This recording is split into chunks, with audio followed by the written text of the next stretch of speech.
हमर बाबू चॉकलेट ना लेबा अथवा इला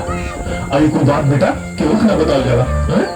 ठीक है जा चाचा ऐश करा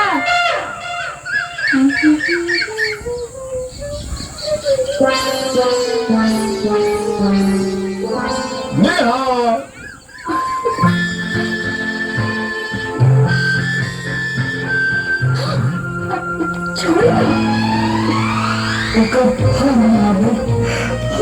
समझ गया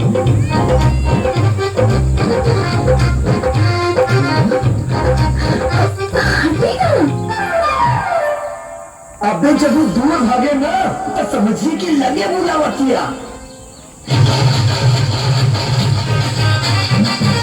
अब पहिला में जे भैया खेल बुझना खत्म बाव का खेल।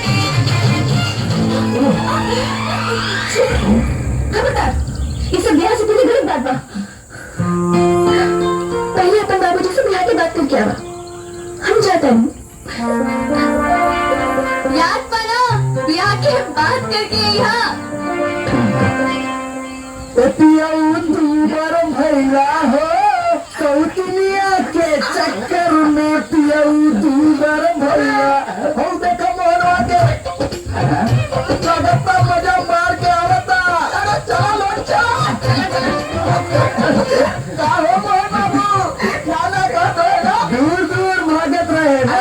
पक्का भरोसा बा कि देश ससुरा इतना खुआई रहले कि फेल त ना भइल हो गए देखले हमार मंदिर काम आइला अरे क्या हो रहा है काम आई